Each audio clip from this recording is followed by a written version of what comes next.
Now today the ANC was meant to open their candidate nomination process, but at the last minute they've decided to postpone it. This of course is all in the run-up to the 55th National Elective Conference, which is going to take place in Nasrec from the 16th of December. I'm joined now by our reporter Moloko Moloto. So Moloko, we were waiting for this moment because this really gets the ball rolling in who could become the new top six and all the other officials within the ANC. Why have they delayed?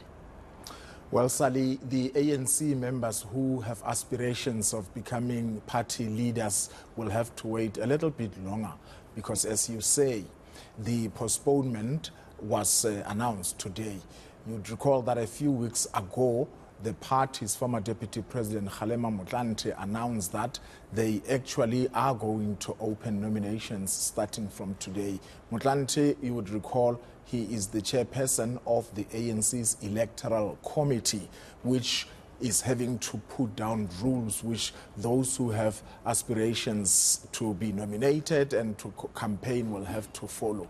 But while that decision was taken by the electoral committee of Motlanthe, the ANC will have to put together or clean up its membership so that they should be able to know who is eligible to be a delegate and all this and that, so that to avoid the possible litigation, because we know ANC members are quite litigious. Now, there's a separate committee, organizing committee, which now has to audit the membership from the branches, and ultimately it is up to the National Executive Committee that is going to be sitting on Sunday to ratify and endorse that. Let's listen to Pule Mabe explaining why they had to postpone. We have postponed this to give space to the audit team to finalize audit processes, do all of the reconciliation. Because there was now, it means that there's been renewals, and those renewals could effectively lead to the number of branches in other provinces being higher or lower, depending on whether those renewals impacted on their membership status. So we're expecting that they will finalize with the audit process within this week, possibly between today and tomorrow. The Treasurer General, on behalf of the Secretary General's office, will receive the report by Friday for processing and finality. That report would then serve before the Special National Executive Committee on Sunday. Okay, so we know that the National Elective Conference is kicking off in just over 3 months' time. Does this mean that that conference might start later? I mean, we're rushing up towards Christmas by the 16th of December. Is there a possibility that the entire conference might be delayed, what, by a week or two? Well, Pule Mabe, the national spokesperson of the ANC, is saying, no, it's not going to be delayed in any way.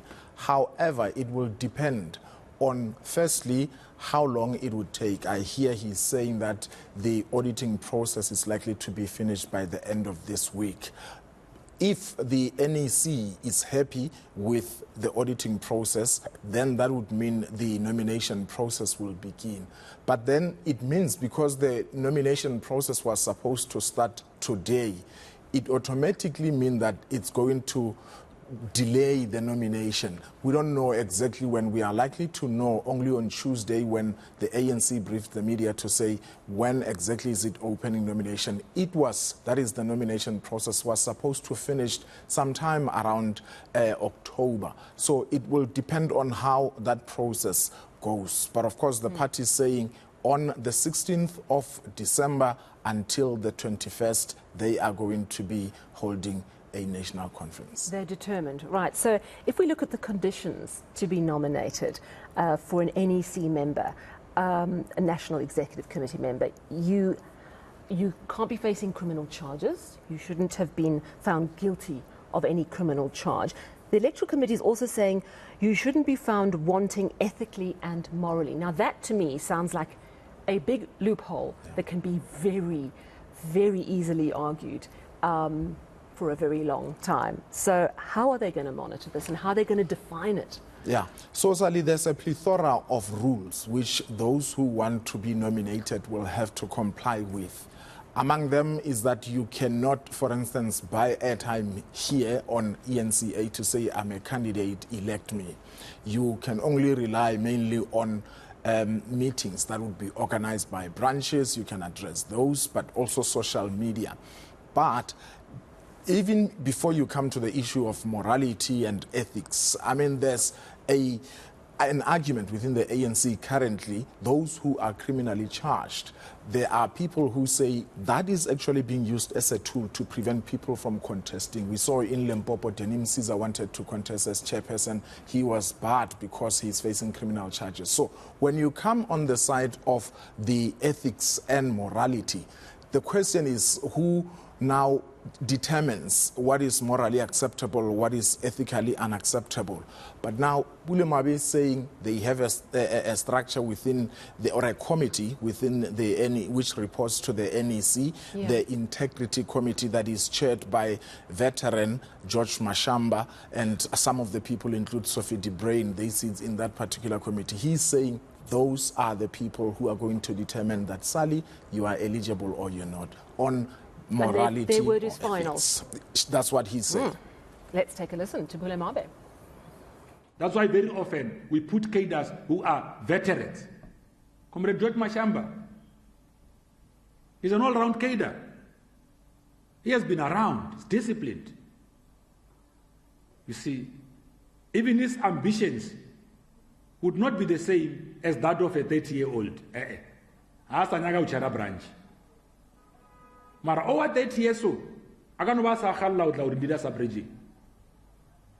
but when you put elders there, Comrade Sophie de Bruyn, these are elders. They've done it all in the ANC. So they are, we believe as the National Executive Committee, that they constitute the rightful body to be able to preside and pronounce on the conduct of individual cadres. So veterans, senior cadres of the organization, tried and tested leaders of the movement are sufficiently placed to be able to be the standard bearers of moral conduct and immoral conduct in the organization.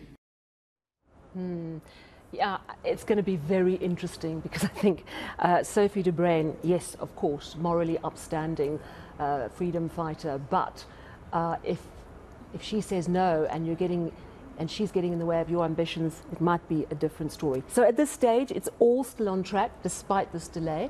I guess we'll just have to wait and see what happens in the coming week. Thank you so much for chatting to us. That's our reporter, Moloko Moloto. Still to come.